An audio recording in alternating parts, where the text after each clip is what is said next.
Quite glad I changed my t-shirt now after the gym. Forgot we're on video, didn't I? Anyway, welcome everybody to this week's episode of the Flatters and Shanko podcast. I'm Di Flats and he is... And I'm Tom Shanklin. And we are at the... Seven Bridge Services. Whee! Back in Motto Land. Motto. This is how we do it. This is the studio. Sometimes it's bigger. Sometimes we use Flatters 4x4 or one of them. But we're doing it in a small little C-class. Thank you IVG for loan of the car. Thank you Jared with your wonky eye. Isn't IVG like a models company? Oh no, that's IMG. Nah, it's a Divan Group, mate. It's a Divan God. Group. Do vans, cars, leasing, whatever. They're trying to bring electric scooters actually to Cardiff. Yeah, now the thing with electric scooters is they're not, I mean, I really like them, but they're not for the much heavier gent. They're not. I've done them. I used them. I've done them. I went to Lisbon, Portugal, done them. We had to go in Jared's, didn't you? Yeah, in the warehouse. We That was borrowed good. a van, yeah. That's all right. It's just going uphill. Doesn't like me. He's putting a bit of weight though, isn't he? He looks awful. Lockdown He looks loser. awful. That's what I like to call him. Yeah, he looks awful. So we are back on the M48, and it's one of those things. It's like Rocky Balboa jogging through the streets of Philly before he fights Apollo Creed. I'm driving in here and I'm just waving at people. They're like, "Boy, guys, how you doing? Hey, fellas, all right, fella, getting loads of it." We are part of the furniture here, and no one knows who we are. I'd like going to the Costa then, and the lady said, "Oh, you're back, are you? Oh, I've missed it. I've missed my morning commutes. I've listened to you guys." A little cortado. Yeah, here we go. Look, little cortados. We only get them to make our hands look big. Yeah, but Works. there's no other drink for me, mate. Sometimes, yeah, I'll go for a macchiato double. But out. it doesn't fill You're you up. odd. Whilst a little bit of milk in this fills you up. You're odd. It's nice. No, I'm fasting at the moment, fella. So I'm just espresso the whole time. Can you tell I'm fasting? No, No. no. I'm not eating in the You AM. could be basically. pregnant, mate, and I couldn't tell. I'm basically not eating in the AM. All right, I did a week, beginning of September. Went well. Then I went to Cornwall on holiday for a week. Oh yeah. One of the trips that COVID didn't ruin. Did that. Didn't fast there, and I've started again yesterday. So I'm not eating in the AM. Can I ask you, you know when you went to Cornwall for the week, did you bring someone from Getty Images with you just to take some shots of you sleeping or just some action shots where you didn't know the camera was on you and just post them all over your social media? Yeah, exactly. Did you call Warby, Sam Warburton? Who'd you use, mate? No, it's just whoever's around. I carry I'm a pretty modest guy, you know, so I carry just a few, you know, like a fistful of £50 notes, and whoever's around, I'll say, "Hey, fella," or "Hey, my lady," just take a couple. I could just imagine you on a beach in Cornwall shouting at some random bloke walking his dog saying, "Excuse me, mate, just take a photo of me lying down, will you? Nice one. Did you get it? Brilliant, send it to me." Oh, that one. Oh no. So that someone, you know. I was on all of them, mate, really. No, if I get sent a picture on WhatsApp and I think it's funny, I might put it on Instagram. Oh, okay. I thought you brought someone with you, like Welsh Rugby Union pics or something. Yeah. But it wasn't. No one from Getty. I used to, after I left Bath Rugby, I remembered the password for Getty and stuff, and there were times when I thought, a few useful pictures, there's some funny pictures here or there, do I nick them and stitch a few people up on the Bath Rugby Club bill? And I thought, no, don't do it, never did it. And now all the lads, basically, whenever you play rugby now, what you've got to do is you've got to get, whether you win or lose, play badly, your team gets hammered, whatever it is, a picture of yourself saying, not the result we wanted, but great to be back out there with the lads. Keep building it, you know, go well, on we go, you know. Form's temporary, class is permanent. Yeah, it's like next one, on to the next, great to be back out with the brothers. And it's like, no, that's all good, but what you're doing is you're going online and getting the most flattering picture of yourself and putting it up even when things have gone really badly. Yeah, I saw. Yeah, Not really into I know that. what you mean. You'd rather like someone put a picture up of them with their gut out at a scrum or something, you know. Yeah. Saying, oops, lockdown's been bad. But you know, I'm an Instagram tart as well, so I can't really, you know, I'm up for it, so I can't really judge. Although I do. I noticed with you though, you go through like cramming stages where you've not been on social media for, 48 hours, and all of a sudden, bang, liked, retweeted, messaged. You'll just blitz it in an hour. Yeah. Do it and then off again. Impact, bang, go. Like you sort of view Twitter as like the Iranian embassy. and you're an SA and you're just going in there and it's a smash and grab. A lot like Gloucester did. Well, it's like, Harlequins did against Gloucester. Yeah, it's a bit like, I'm like Dutch in Predator. I get in, I get across the border, I get the job done, I get the chopper out. Yep. Yeah.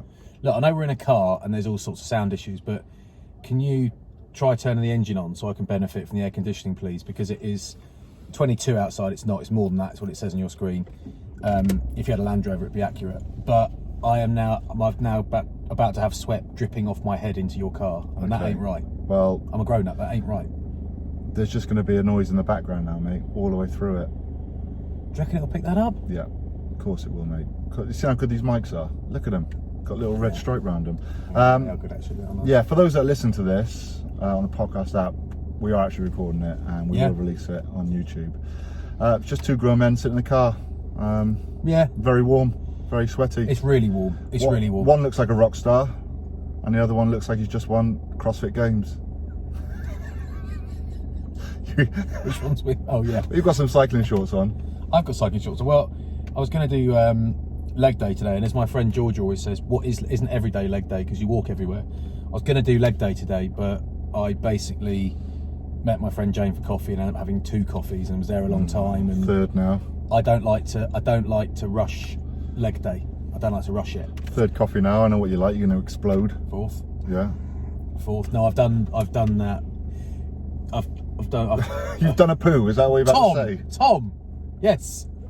That is what I was about to say. I could see you stumbling a little bit on it. I was thinking on the way up here, I was thinking we used to get into your car here and get our phones out and say what you've been up to, and then just go through the last week of like this event, that event, this Q&A in the valleys, this charity lunch in London. No point in getting it out. No point, fella. I mean, I've had plenty of Zoom calls over this last week. Couldn't tell you what about, mate.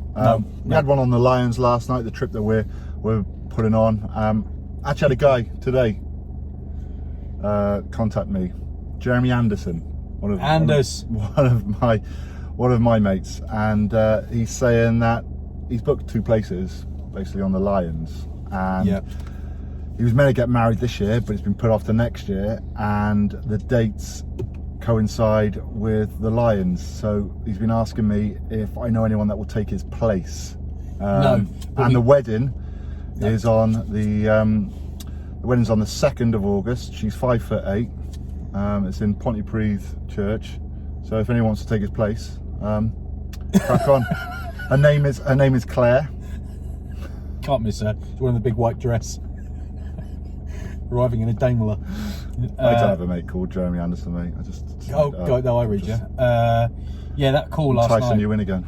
So what we had, dear listeners / viewers, is a Zoom call so that anyone some of the people who fancy coming along and want to know some more details, the Lions trip we're doing, and basically Matt Powell, he runs it, and he's done this. He did a brilliant presentation. I thought it was only going to be a chat, and basically it's him giving out loads of information and Shanks dicking about and making jokes about everything, and me wheezing in the background, putting myself on mute because I'm taking the microphone off Powley just by wheezing. I had death by Zoom yesterday, so by the time I got to 7:30, another Zoom call, which I don't mind doing because it was very interesting actually, and some potential gangsters coming on the trip. I'd had enough, mate. You could probably tell. Yeah, it was good. You could probably tell. Hey, Powley did a good job of that, didn't he? He's done actual PowerPoint type thing. Yeah, Powley's so much better Zoom call than in person, mind. Yeah, that's true. Whereas we're the other way round. Yeah. So on Zoom. Yeah. The shading's good on him. From a distance as well. I mean, as soon as he put the light on, I was like, ooh, it's like the nightclub, 12 o'clock. But my walkabout when it closes. Yeah, but Tommy, my girlfriend, I've told her 100 times that we all call Powley chin face, and he's always been the ugliest bloke we know. Freddie Krueger, Jimmy Hill, Red Rum and all that, and she doesn't see it. She's like, oh, he is so gorgeous. He's so fit. What? And then her sister's like, oh my God, no, he's absolutely gorgeous. I'm like, what are you talking about? What's happening? Maybe she's the female version of Shallow Hal. Maybe she's Jack Black. Yeah. Or maybe he's just a zookeeper. Which makes you. Yeah, there is that. What you been up to? I'm only asking you, so you ask me. Yeah, God, mate. I don't know, bits of work. streaming a lot. Had what did we had? We had Wales Finance Awards, hosted Studio G where we did our podcast. That was good this week. Just not a lot, to be honest, mate. Bubs had a little get together in his back garden on Sunday, which was good. Yeah. But mate, couldn't tell you really. Bit of golf, dominating golf. As you were. Just on the golf subject, mate, Laurie Cantor finished second on the European Tour in Portugal. Laurie Cantor. What a putt. That's one of the best putts I've seen all year. Mishit That's it. the only one I've seen. Text him, he said he mishit it.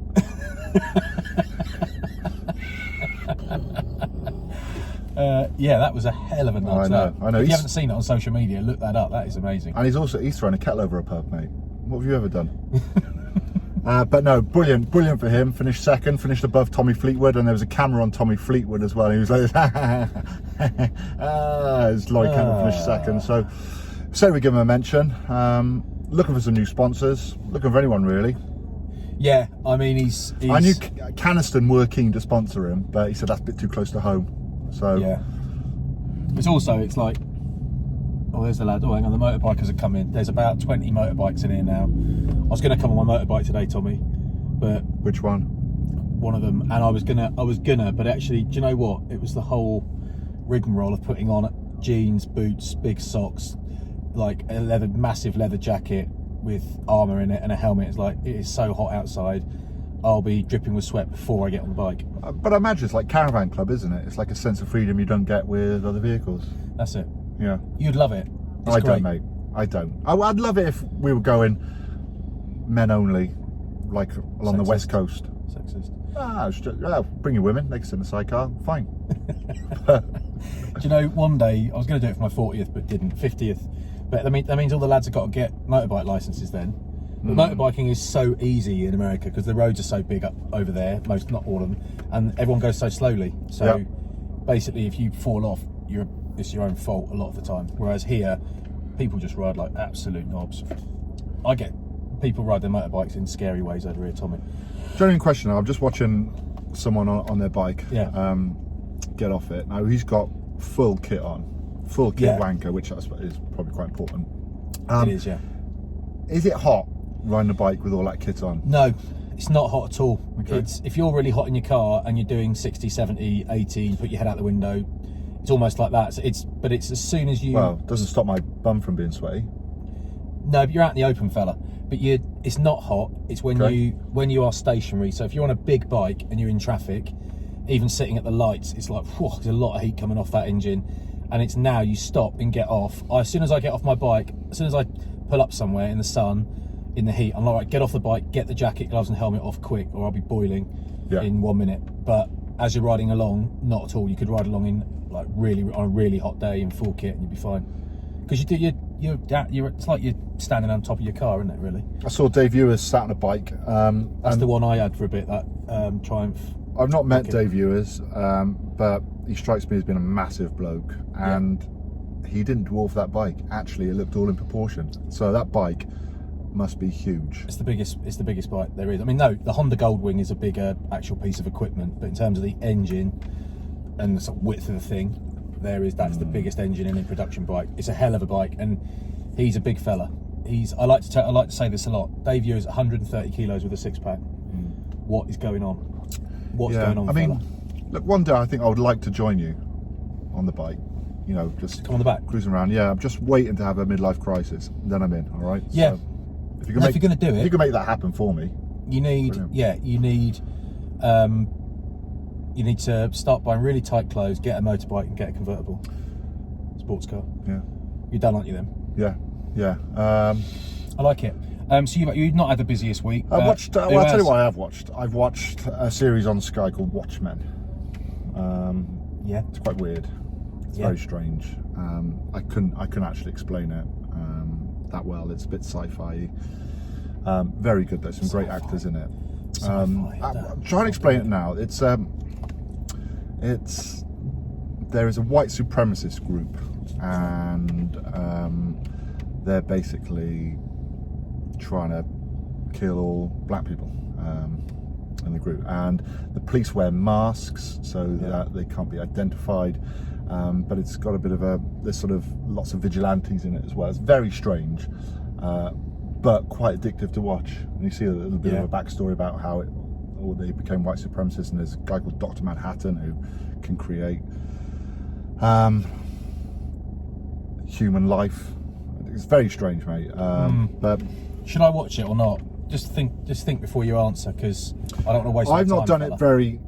I've not done it justice explaining it. No, you haven't. No. It's okay, but if you watched it, mate, you'd struggle to actually describe it. I'm sure quite a few people have watched it. It is quite good. All right. Well, I'm listening to the Paradise podcast that you recommended on BBC Sounds. Yep. Very, very good. Very good so far. Wind of Change. Loved it. Finished it. As you know, I'm listening to that because you jumped in the car. Very good. Just talking about the CIA. As soon as the engine turns on, it's always CIA or FBI in Shanks's car. They walk among us. So that was good. I enjoyed that. Great song. On to Paradise Now. Yeah, great song. I played it for everyone in Cornwall last week, and no one had ever heard it. Well, that song? Yeah. So anyway, I won't be seeing them again. Because it's West German. Probably, they listen to British music. Yeah. No, I've been flat out working this week. Opera. Flat out working this week, boy. Absolutely flat out. I say flat out, not doing a lot. It's what's the killer is, well, COVID, but the other killer is going back to this regression back to groups of 6. It's like, I understand it, not arguing it, but in selfish terms, that just puts it back. It just knocks back again the idea of mass gatherings and public events. And people can say all they want, that the world has changed forever and nobody wants mass gatherings anymore. Not true. You might not. Lots of people do. And lots of event companies are employing lots and lots of people and have not been able to put any events on. And they're desperate to earn money. Charities aren't earning money. Rock concerts are still going to go ahead. Glastonbury's not dead forever. I wouldn't have thought, these things will come back. It's just how long it takes. But for us, that is a large part of our living. So it's like, well, that's the problem, isn't it? Suppressing the virus by not living. Yeah, it's kind of, it is a selfish point of view, but it's not. It's just our point of view. It's not selfish. It's just how it affects us, and it affects everyone differently. And I'd rather be sort of twiddling my thumbs waiting for events to restart than have family members dying. So I'm look, I do agree. Let's not turn this political, but what does scare me a little bit is that when they say 3 weeks it will continue for, but lockdown's only meant to be for 3 weeks. That went on for ages. So yeah, who knows? But you're in my bubble, mate. Well done. I think if you're in we're not getting political, but if you're a politician now, whatever you think of, it's like if you say you haven't got a clue, you're hammered for being clueless. And if you then take affirmative action and you get it wrong, you are then called clueless. You almost can't win. Probably is the truth of it. I do think things have been handled badly, but you probably can't win. But what it means is that you and I are not going to be that busy in 2020, basically, and just hope that 2021 sees the virus having much less of an impact and then a few more events going on. Because it's work. It's also quite good fun and it's something to do. Yeah, I mean, it's getting a bit old now, isn't it? Not doing that much. Yeah, but I suppose you're allowed a political opinion because you look a little bit like Bono. Shades on. Exactly. Yeah, exactly. And you look a bit like William Hague, so it evens out, doesn't it? I went to Gorbachev. I went to a U2 concert in Millennium Stadium, and he comes out, opening song, U2 come announced onto the big screen. Here they come, and he comes out. He just starts clapping like this, walking from the back to the front, right? And he goes, for every clap, a child dies in the world. And someone from the crowd shouted out, well, stop clapping then. It was just, it was amazing. That's true. It was like, it was like trying to do this political sort of movement speech talking about children dying. I mean, it's not a laughing matter, but I just thought it was a witty comeback. Yeah, it's good. Yeah, that's a good comeback. It's very good. I'll tell you what I have been doing, Tommy, which has been nice, is watching a lot of rugby. Okay. Watched 77 games last week. Wow. The best game by a mile was North v South that I've caught up on this week in New Zealand. I mean, holy moly. Yeah. Will Jordan, Jokesville. Yeah. Isn't he great? Caleb Clark. Oh my God, Caleb Clark. Another amazing player. Caleb Clark is almost as good as Jake Belledry. He's So up there. Tutu, number 8. Yeah, they just look great. So that's exciting. But the Premiership has been so odd because you've got teams have to rest players, and also people get injured and they've got to target certain games. So everyone's in very similar boats. But you are seeing now, Bristol send a second team up to Wasps and get hammered. They've gone from 2nd to 5th.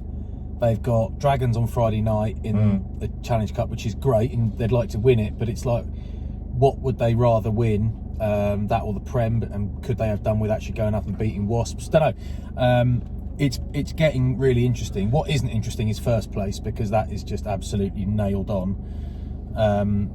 But here's a conversation for you, Tommy. Okay. You go up to. I went up to Saracens on Sunday for Sarries Exeter, and there are some top players playing. So Joel Kapoku is young, but he's very, very good, and he could play in every first team in the country. He's that good already. Phil Dolman's playing fullback, for Chiefs. There are some really good players on show who we know, and there's lots of very good young players.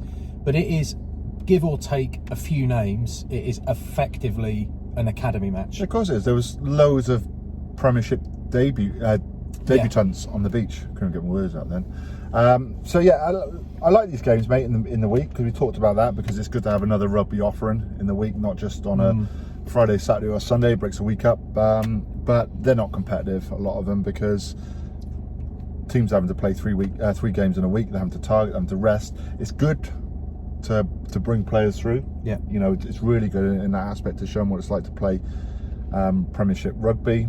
It's a strange season anyway, so I think we just got to go with it. Blood new youngsters, but certainly top 4, top 8 teams are looking at. Make sure they qualify for the Champions Cup next year and also the playoffs. So Bristol bringing a second team down to Wasps. There's theory and method behind that. They're just not targeting that game as a 5-pointer. So I really enjoyed it, but it isn't that competitive at the moment. But we know that, because we know they're having to cram games in. We know players can't play them all. So I am enjoying it. It's going to be, the next 2 rounds are interesting to see, just to see who makes the top 4, because everyone who wants to be in the top 4 wants to be anywhere but number 4, because then they go to Chiefs, and there's a very good chance they don't win that because Chiefs are so good. Wasps look great at the moment. Again, they battered Bristol, sort of largely what you call a very inexperienced team from Bristol. They bashed them, which is something and nothing really, but they got a lot of guys in really, really good form. So I think they're in really good nick. But for me, Bath are the team who are really coming forward at the moment. They know exactly what they're doing. Save it. All right. Save it. All right. We need to have a commercial break, because we don't do this for free, guys. God, Christ, no. Jesus, we'll be doing this for nothing. Wow, we retire off this now. Yeah. So we'll have a little break. Do you want to count it in? Yeah. Go. Now, before you get on to your beloved Premiership, there was a little matter of Pro 14 final. Yeah. Leinster Now. v Ulster. Yeah. Yeah. Now. Yeah. Now what? Now, Johnny Sexton didn't play for Leinster, which I think is a bit of a kick in the teeth for the Pro 14. Well, it proves they don't need him, but still, they're obviously targeting the main game the following weekend, Can't which risk is him. Ross which Byrne's is Saracens. good, but Yeah, he is good, but it's a Premier, it's a Pro 14 final. You still want your best players playing, but as it happened, they didn't need him anyway.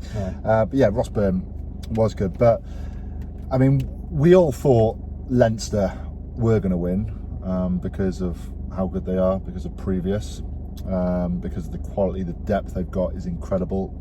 The Leinster Academy, the school system is phenomenal, and they distribute a lot of players to the other provinces in Ireland.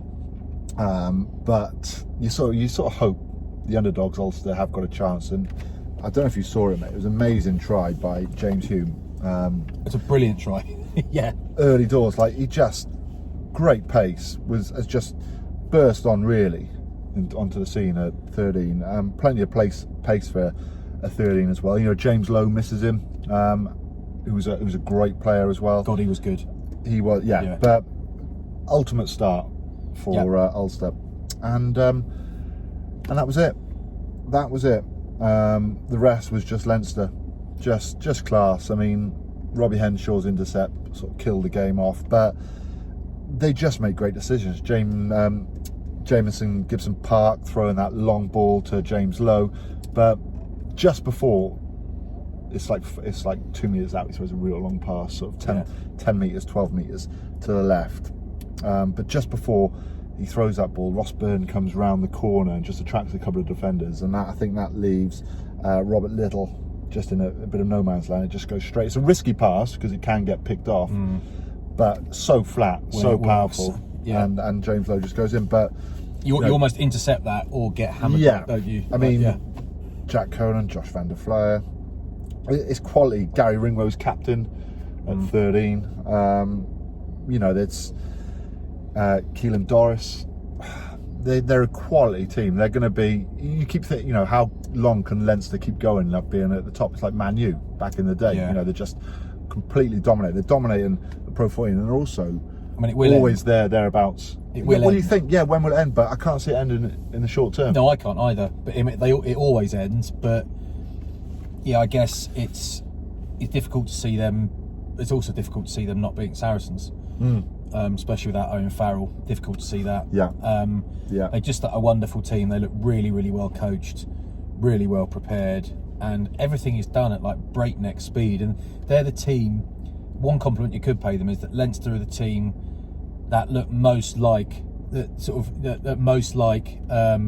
they could fit into that North v South game in New Zealand. They look like they could play in that game and compete. We talked about it last week about teams that no matter who you put in, just play the same. Like your Exeters, your Saracens. That's coaching. Nothing deviates. Coaching, it is coaching.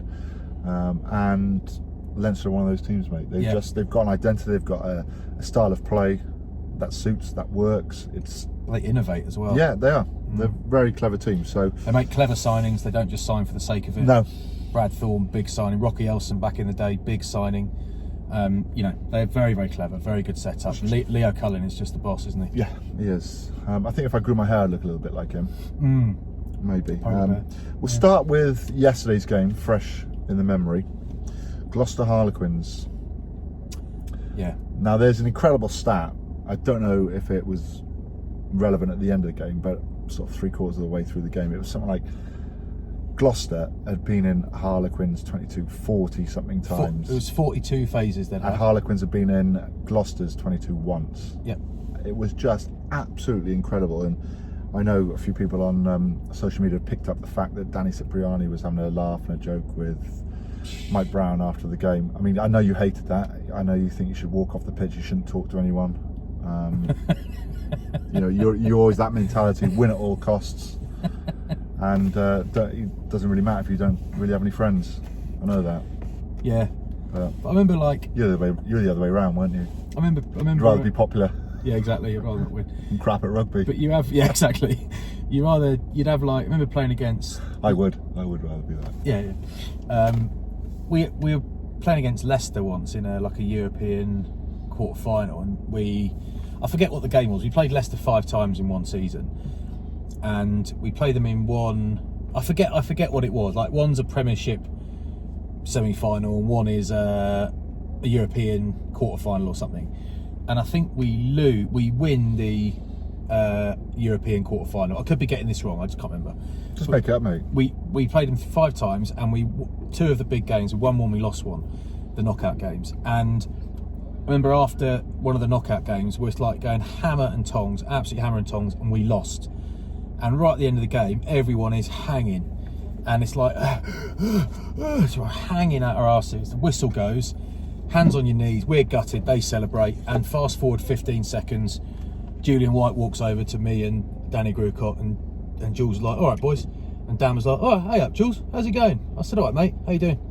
Yeah, good, knackered now, yeah, yeah. Oh, nice one. You fancy a drink afterwards? And Julian was like, probably not, probably going to go home. Don't like socialising. All right, cool. And then fast forward a month, we play them again, and we win, and we're like, yeah, come on, let's have it, awesome, what a game. Both was going nuts, and Jules walks over and he's like, hello, mate. I said, all right, mate, how you doing? Yeah, good. Anyway, then went to England camp at the end of that season, and Stuart Lancaster, no, Stuart, what was it, England Saxons or something, or whatever it was. And Stuart Lancaster pulls me aside, and he was the coach then, and he didn't say, I won't say who it was because it's not fair, but he said, oh, just, you know, a quick thing about the quarterfinal, thought you played really well and we're really happy with that, and much better than the semi-final where you got your head shoved up your arse and it's fun. But, you know, so a couple of people noticed you were laughing and joking around on the final whistle. I was like, mate, what, did anyone mind Julian White smiling like 3 weeks before when he lost? Like, it's this weird thing where it's like, we've absolutely gone at it. You said I played well. There is, once the whistle goes, there is nothing I can do. Nothing. It's a problem, mate. It's a problem. You've always been like a Jack the Lad. You've always been like comedy Dave, and people can't take you seriously. So I remember live by the sword, die by the sword. Playing England under 21s years ago in Argentina at the 21s World Cup. I was playing with Andy Hazel, who played for Gloucester, and we played South Africa, and we got pumped like 39-5 or something. John Smith was tight head, and we got pumped. They had all the boys playing, and they were much better than us. And I was just devastated after the game, like gutted, and we're sitting around having a stretch because we had another game 4 days later or something, you know. And the boys are dicking around. I'm like, boys, we've just been dick. What are you mucking around for? Like, what? And Hazy just said, what are we supposed to do, Flat? Sulk. That ain't going to get us the win, mate. We've got to play again in a few days. We know we got beaten up, but where's sulking going to get us for the next hour? What's the point? And I remember thinking, well, yeah, just because I'm sulking doesn't mean you have to. And it's one of those things, just if you just judge someone on how they actually play, and like, it's just, and yet the not being taken seriously thing is a real thing. Like, I remember... another one, is it? Yeah, might as well. 3 stories on a bounce. Yeah, might as well. All right. But we had... Go out, see these guys out there. Go on. Do you want to get coffee? But then I remember like being hearing, we're either going to take you on the England tour or not, or you might be going, you might not. And I said to one of the coaches, like, why would I not? Just, is there someone else they're going to pick? And it was like, well, no, because you're starting to do a bit of TV stuff, they think you're not really concentrating on your rugby. Yeah. So I remember ringing the head coach at the time, which was Jono, and speaking to Jono, and I said, all right, mate, how you doing? Because he was head coach, and he was like, I'm just actually getting dressed in my office. He caught me with my trousers down, and it was a bit of a crack. And I said, what's the crack with that? He goes, yeah, you know, maybe I'm a bit old school, but I see someone doing TV and I think you're taking your eye off the ball. I was like, but you're also saying I'm playing well enough that you're going to take me on England tour. Yeah, you're playing well and you're scrummaging well and all that stuff. Then Gloucester are flying, and if he's poor, Gloucester they aren't knackered, but they're not far off, and that's not healthy, is it? Have you heard many, or seen many articles, or read many articles about Danny Cipriani being the cause of Gloucester's poor performance over the last 2 or 3 years? What I think, well, no, I've not seen too much negative press about him. I think what I have noticed is that they're not as good without him. Yeah. And when they are at their best, it isn't solely down to him, but he is at the very centre of it, and that translates to when he has an off day, and there aren't many. He makes mistakes because he tries crazy stuff, risky stuff, but there aren't many off days. When he has an off day, they're going to really struggle to win. But I think that could be said of any 10 in the Premiership. And I also read something about, you know, everything goes through him, which it does. He creates most of their tries, but I don't think everything does go through him. There's a lot that goes through 12 trees and Atkinson at 12, because they use that move. Yeah, sometimes Cipriani comes around the back, and then, you know, he is the decision maker then, but a lot comes through 12s nowadays, and that's whether you pop it short, put it back behind. So to say everything does come through him, it doesn't always, but he's just at the centre of anything great, really. Yeah, I think Joe Simpson remains a threat because of his pace, and when Willie Hines is back, I think he's tactically astute enough when he's fully on it to take the pressure off Cipriani a bit. So I think what you've got there is you fly off having a bad game, and I think if Marcus Smith had a really bad game for Quins, they'd be very unlikely to win, and I think it just doesn't happen that often. Frankly. Talk to me about Pelledri. Is he a Lions captain? Yeah. Or did you forget that he's Italian? Yeah, don't worry about that. Semantics. He is. No. He is. Okay, so tell you what doesn't happen often, right? It's easy for, you know, a Premiership player to say, who plays for a different club, to say, can't wait, you know, Randrandra's awesome. That's easy. Yeah. Jake Pelledri plays for Italy. He's not a world superstar. He's generally in the team at Gloucester, but not always. He's generally in it. And I said something on Twitter, and I said, look, I don't want to overuse the word awesome, And Ugo Monya said, "Yeah, no, he's awesome." And then Danny Kerr said, "I'll second that. He is awesome." Someone who played against him last night is live tweeting saying, "This guy is awesome that he's playing against." He is. Danny so... Kerr's got to say that because he ran over the top of him. Oh, there you go. He ran over the top of everyone. He is so quick off. He's so fast off the mark. There was one break he made on the right of the field, down the right, where he rips through the middle, and it's like they don't bother to close the hole. They don't think, because there's no way he's going to make it through, except he's so quick that he does. It's just the strength of the bloke. I don't remember seeing him sort of lose a physical battle, whether it's carrying or tackling. He just, everything is on his terms. You know, he gets over the gain line, he rocks people in the tackle. Do you think he should have just dug in, hung on a little bit longer to see if Eddie Jones wanted him, or do you think he's a bit too rash? Do you know what? I don't think Eddie Jones would have picked him. I think if it was a straight call between him and Simmons at the moment, slightly different positions, I know, because they're similar players, really. Yeah. That's I know you like to sit on the fence, so I won't. No, what I think more likely to play for England would be Pelledri, because I think that Eddie Jones picked Sam Simmons, watched him play, and thought that he wasn't physical enough at the top level. I think that's what happened. And but Alex Dombrandt is a big man and a special player, and he got sat down a couple of times last night by Jake Pelledri, and there's no shame in that. But just to get a sense of scale, you know, a sense of perspective, it's like, this guy is seriously hard work. Like, there's an assumption, because he's so powerful, that he's massive. He's not massive. Of course, he's a big man, you know. But if he was working at a local petrol station, he'd look like a big unit. But he's not huge in Premiership rugby back row terms. Just isn't.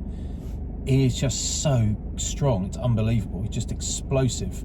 That when he got that man and ball yesterday, and he dealt with 3 defenders stationary, bang bang. He banged 2 to the floor, threw 1 off the floor, and got the offload away. What are you worried about? Esterhazen comes on. Big old horse. Mate, he's massive. I couldn't tell if he was back row or centre. Don't know if he's good yet though. I'm not being impolite. I haven't seen much. No, I think he's a good carrier, but there's more to your game than just being able to carry. Hitting angles, it's pace, it's agility, it's changing point of contact, offloading. Yeah, but he looks the part anyway. It'd be interesting to see if they've got themselves another Paula CK, won't it? Yeah, you hope it's not false advertising. So I've got a couple of mates like that who look alright in a shirt, but take it off. Bag of sick. Yeah. Looks a good nick, though. Saracens Exeter, Tri-Fest, 40 points to 17. Do you know what I was thinking? What? Here's one for you. Watching the game, thinking Phil Dolman, here he is. Right, he's had a brilliant career at Chiefs. He's been class for years. A couple of weeks ago, he's picked a 13 against the world's best player, carves him to bits at Ashton Gate. He was awesome. Carved him up, mate.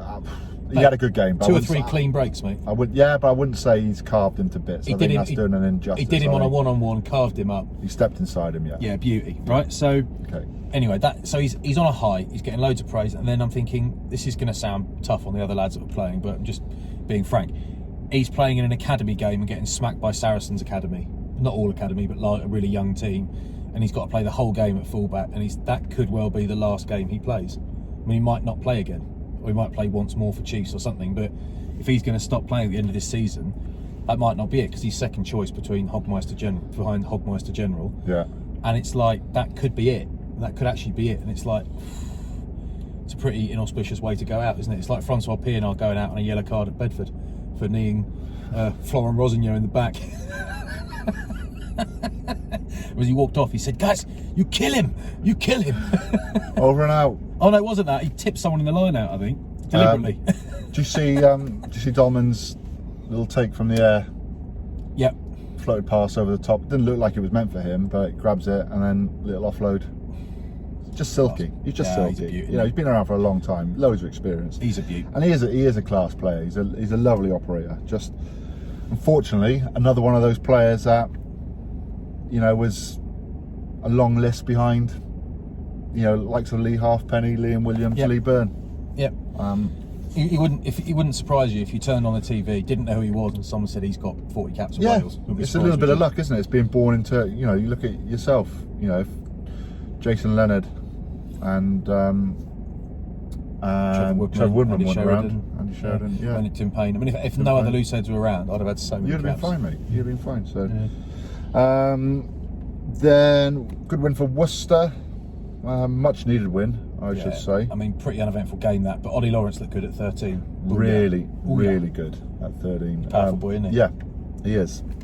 Not seeing too much of him, but he just looks quality. Ashley Beck at 12 as well. You wouldn't have seen too much of him. Really good player from the Ospreys. A lot of injuries, but he's got a big skill set. Yeah. You know, he's one of these players that looks like they're not really running and not really trying, but just really silky. Bit like me. Yeah, exactly that. Exactly that. What else did you watch? I mean, I watched Leicester against Saints. I guess you watched them all, mate. Yeah, I watched them all. Should do. Leicester against Saints. Ben Young's 250. Well done. Didn't have his best game, actually. He scored a try early on, but didn't have his best game, Youngsy. But Got subbed fairly early, didn't he? Yeah, he wasn't on top form, but it can't be every week. Good on him, 250. So he's going to get his 100th cap soon as well. Paul Hill, good pace. Yeah, what Goes round Ben Young's actually, doesn't he? Did a job on him. Yeah. Mind you, you know, he stepped the England scrum half, but at the same time, he kind of boshed him off with a hand up, and that's a pretty tough tackle for Ben Youngs to make, because that's a big man travelling quick, isn't it? It is, and you saw that Sale Bath, should I say? Dupree, you know, not Phil de Glanville. Tom de Glanville. Tom de Glanville, you know, doesn't really get anywhere near him. No, it's a tough tackle to make, but yeah, it is. I mean, Jean-Luc Dupree had the inside ball option. No, thank you. Taking this 25 stone over the line on my own. Jean-Luc Dupree is the best of the three for my money, boy, for my 10 quid. Yeah. What a player. And we've said this every week, Sale look far better with McGinty at 10. Yeah, they do. Van Rensburg, do you see the power, the leg drive? I was worried. Well, I wasn't worried. You just look at him, you think, right, you're big, you're a unit, you're certainly going to be powerful, but have you got the acceleration? Have you got the pace? Oh, my days. Check. I reckon he's quicker off the mark than like Bundyaki. Yeah. I reckon, here's a theory for you, and you might tell me it's rubbish. In the Premiership, Rohan Jans van Rensburg is better than Manu Tuolangi. More useful week on week. Maybe. They're very similar, but maybe has a few more involvements, really. Right, so here's my question. How have Bath turned a corner? Why are they now so good? Because you look at them over the last couple of seasons and they've not really had a power game. No. You know, they've not really been taking teams apart, not really been dominating physically. Struggling a little bit really to score tries, but something's changed. And I said this for a while, that they need a quality number 9, someone that's going to drive them around the park, someone with experience. They've got him in Ben Spencer. Has he signed just for 1 year on loan? Is he going back to Saracens, or is it long term? Long term. Okay. So the reasons are, I think, Ben Spencer, class operator, Neil Hatley, and in brackets Will Stewart. I think they are big reasons. So bloody good rep. Will Stewart is excellent, and he makes Benno Abano better because he gives him more of a base to work from. Yeah. So Benno is just class at the moment. He's tearing it up.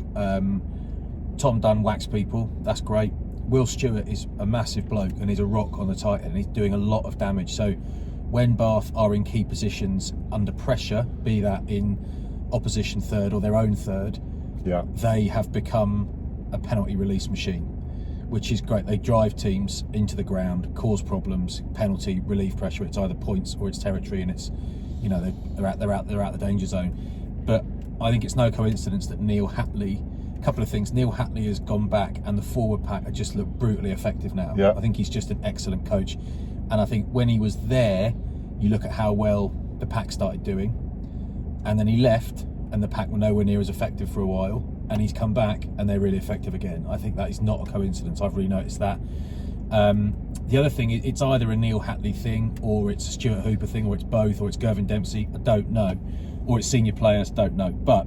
What they haven't tried to do is come back after the longest break they've ever had and no pre-season games and try and play like Northampton have, which is beautiful and shred people, but it hasn't worked for them. What Bath said is, right, we have got a really big pack and our backup pack is also decent. We are going to dominate the line out. Charlie Ewells has been great. Tom Dunn's throwing's been really good. McNally's a brilliant signing because he just bangs and clangs and doesn't get hurt and knocks people around.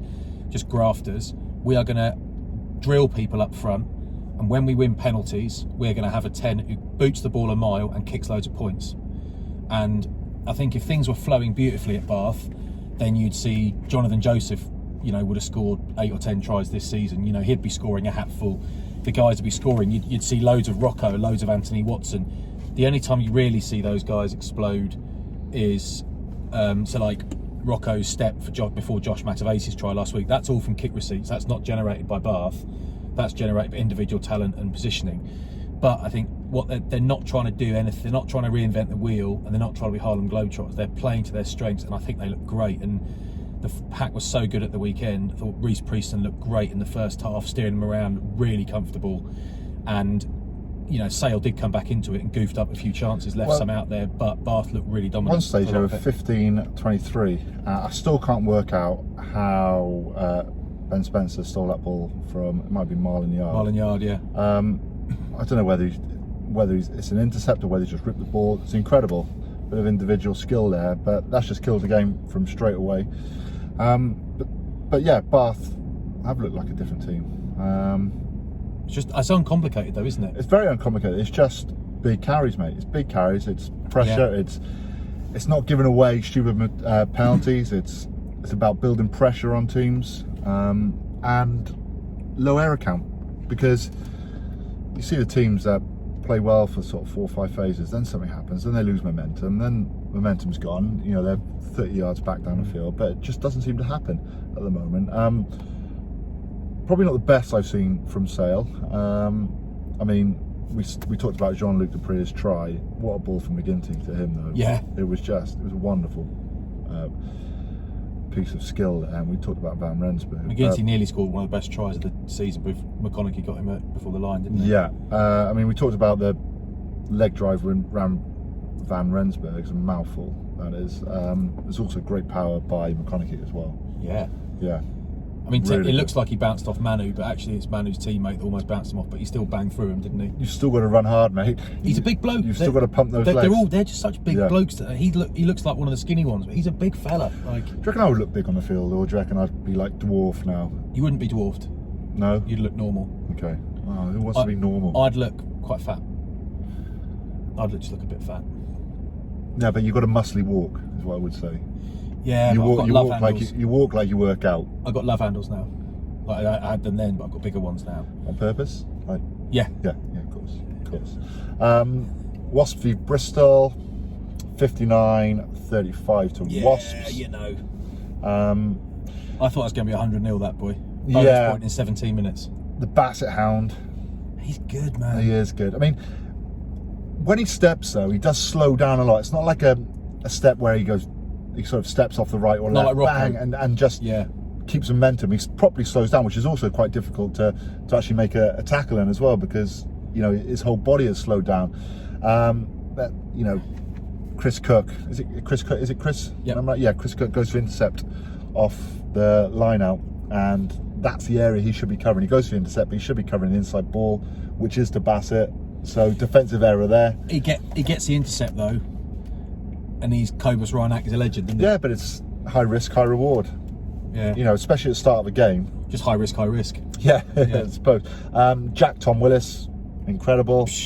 The back row. Then they got Barbary as well. Oh my God. He scored 3 tries last week. They got Shields, they got Young. It's just back row in England and Wales actually is huge. It's thriving. I mean, imagine, Thomas Young not being in the squad, and you've got to be good. I think in English terms, it's like being a second row the last few years now.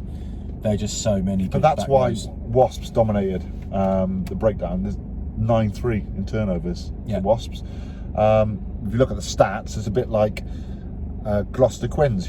Bath had more clean breaks, more offloads, more meters made, but just couldn't convert. And when you get 9 turnovers from a Wasps back row or a Wasps pack, as we talked about, like momentum just changes. Yeah, it's Red Rover. It just takes all the impetus out of your attack, and you've got to start again. It's like say, I mean, we're not backtracking, but Sale's line out really malfunctioned at the weekend. It's like you can't, and Lou Diaga's out for the rest of the season now. His shoulder's gone again.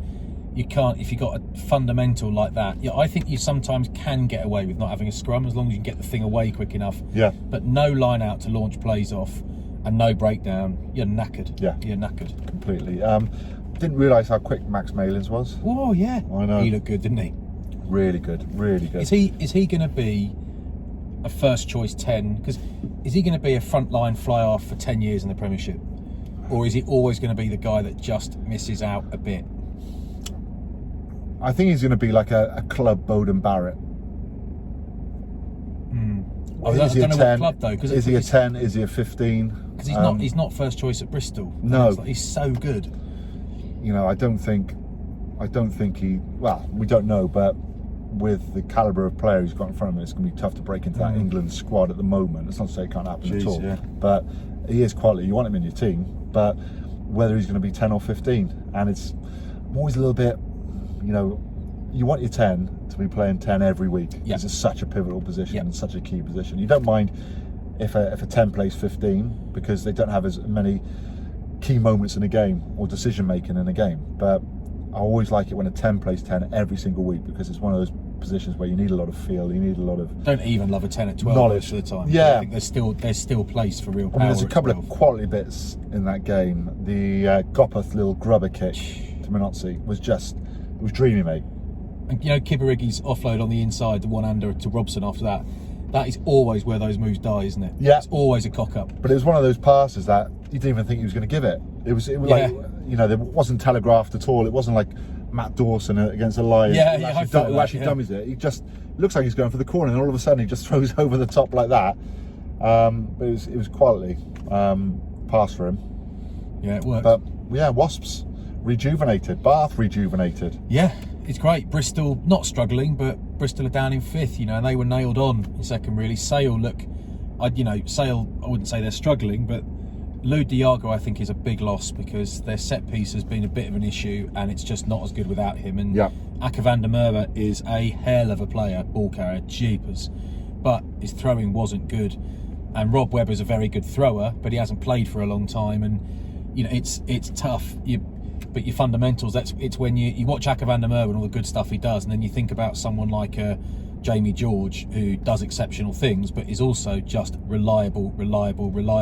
Yeah. It's like, you know, I played with Lee Mears for years at Bath, and if we ever lost a pressure line out, it was never Mearsy. You just knew he was going to chuck it in the right place. And it's like playing with, you'll have played with guys, I played with Matt Perry. When the ball goes over your head, you know it's getting caught, and it changes everything, because there's no panic at any point. I don't think Matt Perry gets enough credit for his little cameo in Jason Robinson's try in 2001. The hands. It's quality, mate. Yeah. It's just quality. I tell you, when the England squad is announced now for the end of the Six Nations, and also this autumn Champions Cup, I think it's called. Nations Cup. Nations Cup, that's right. Which is looking really good. I'm really excited about that now, because we get some international rugby. I hope we get crowds. There's 1,000 people. Amazon are doing it, aren't they? Yeah. Amazon and S4C are actually covering all the games in Welsh. Oh, nice. For those that speak Welsh, which is quite a small population. Oh, it's Welsh speaking, is it? Yeah. Yeah. But it looks phenomenal. You know, there's Ireland, there's England, there's Fiji. Mate, there's Fiji, Georgia. there's Fiji. Yeah. Can't wait. Yeah. And France, awesome. It's going to be really good. We've got the end of the Six Nations to go first. But, I mean, who do England pick at hooker? I think they, with next season in mind, I think they will pick Jamie George. Okay. Because I think there is, it's not all, he hasn't played that much, but it's not all about form. It's about your credit you got in the bank. It's about can they rely on you and have you perform for England. So I think Jamie George, Luke Cowan-Dickie very close. I would like to see Luke Cowan-Dickie start a couple of games this autumn. I think without question he's earned it.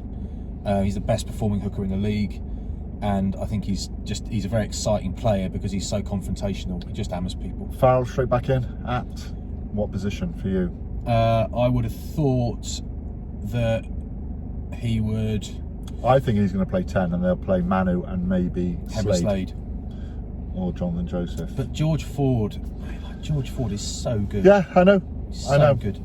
I know it didn't work in the final, but he's so good. England look better with him at 10 and Farrell at 12, but I'm just... What about Ford, Tuolangi, Slade? They'll never not pick Farrell, will they? No, he's And captain. he's got no form because he had the big break and now he's been banned again, so he's got no form. But will they play him for the first game? No, I reckon that wonder if, because he hasn't played, I wonder if they might bench him and they might start with George, Slade and Manu, something like that. Yeah.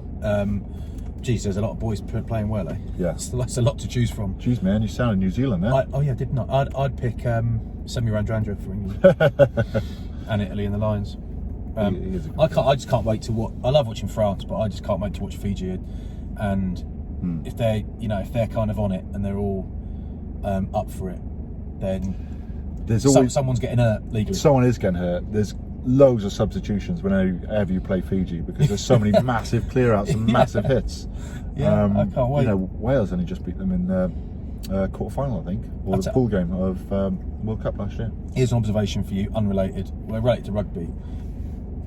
Rewind to the beginning of the season, last season. Chris Boyd at Northampton Saints was an absolute. It wasn't a revelation. Things were going great. Everything looked great. Loads of confidence. Speaking to, I haven't spoken to anyone about Chris Boyd actually for this since the restart. But speaking to Vesti and Dowson and those guys, I'm like, mate, this guy's great, and I'm sure they still think that. I think he will be under some pressure soon. I don't like that whole you've had a few bad results, sack him. I do not think he should be sacked. It's not what I'm saying. I think he'll be under pressure because Northampton are so far off it. They're so far below where they were a few months ago. And, they've got Dan Bigger taking the high balls. I think they're worried about George Furbank. Furbank's been super shaky under the high ball. Oh, mate, he gets hammered for Ben Youngs' try as well. Yeah. Just takes his eye completely off it. Yeah. It wasn't the greatest pass, man. It sets him right up, but you just got to take it sometimes and take the hit, recycle it. Yeah. Next job. And I think a bit like George Ford at Leicester, I think they've got more form players at Northampton, oddly, than Leicester. I think Tim Harrison is always good. Courtney Laws is always good. But I think you remove Dan Bigger from that team, I think they're in significantly more trouble. I think James Grayson's played well, but I think Dan Bigger is a force of nature when he's up against it. And he might be a bit nauseating to play against, and he might be chirping the whole time. But geez, you'd love him on your team. Like, you're going to play with him, yeah. Geez, and I think there'd be a lot of trouble without him. And I just wonder how long Northampton can go on being this poor. I always remember Dan Bigger and Lee Halfpenny. Actually, they used to train against us in 2008. So they're part of the Wales 20s, and they train against the Welsh national team. And he was brought in for, I think, Ireland's kicking game. So he was sort of like Rowan O'Gara sort of thing, just threading balls through. And he took us apart, mate. No joke. Yeah, they scored like 4 tries against us just through his grubbers, his chips, the lot. He was, and all like that. Oh wow, it's kick and play. We're like, can we swap you in for Stephen Jones now, mate? But you sort of, that's one of his massive strengths. He's so sort of tactically aware when it comes to kicking, and so good and brave. I'm not topping you yet, but I am. I was at some of the early England sessions when Jason Robinson had just swapped codes, and it was like, bring him in and see what he can do. No, couldn't live with him. Could not live with him. Session 1, dropped the ball, got man and ball, and then got the ball in a metre of space. Gone. Then next time, gone. You're like, wow, he is better than everyone else. But and tell you who else? I think whoever it was Gummers or Kieran Bracken was getting picked ahead of Dorse that week. Matt Dawson, and Dorse was on the B team, and I was on the B team, obviously. It was me, Mark Regan, and Julian White in the front row, loving it. And Dorse just like, let's have a bit of fun, eh, boys? Let's express ourselves. And we were like, yeah, do not give me or Whitey the ball, and we'll be fine. And Dorse absolutely carved them up. And I remember after the session talking to Kieran Bracken. I think Brax gave me a lift home back to Sarries, and he was like, Dorse not that good, is he? He was the thing with Dorse. No, he was the opposite. He was like, I think he hated him, but he was like, the thing with Dorse is he's not strong, he's not quick, he's not that fit. His skills are good, but he's not explosive, doesn't tackle hard, and you're like, he's just so good at rugby. Dawson was unbelievable. I think he scored 4 tries against Wales once. Did he? He was good, man. He is quite quick. That's a big call. They've obviously disbanded the Question of Sport team. Speaking of Matt Dawson, captains. Put himself forward. Yeah, I think so. He put on Twitter that he wasn't quite sure how to react. So I guess it's it's a shock for him. Been doing it a long time. So hope they're all right, those guys. Yeah. I'm sure I send them my best. I'm sure you do too. I don't know Sue Barker, but Noah's son, Chewbacca. Yeah. That'll do us, Dave. Sorry about the little break. If you're watching it via YouTube, phone got too hot. Yeah. That's what happens to me sometimes. Well, it's the Indian summer, isn't it? I just turn off for 10 minutes if I overheat. Summer ain't over, fella. but we're back. All right, we'll speak to you next week. I've got to go and walk the dog now, mate. 'Cause Please review us, all right? He's pooing in the house. Give us 5 stars and give us some feedback, all right? Positive, yeah? Do you have to pay to put dogs down? No, Bubs will come and do it for you for free. Nice. He did it with his old dog Rollo before. It's like a scene out of I Am Legend, I think, the way he explained it to me. I'll get Chris Malone, remember the Aussie fly half? Yeah. Mate, no need to pay, mate. When he's had his day, give him a steak dinner and take him to the ravine. 2 in the back of the head. That's what he said. 2 what? Presumably bullets. Well, he's got a gun. I'm not going to do that. Well, yeah, Aussie. he's one of those. He's not like Robbie Russell, who went to school on the radio, but he's not far off Molly. He got a brown pair of RM Williams boots when he was 18. He's still got them, covered in polish. Right, cheers all. Keep going, yeah? Bye-bye.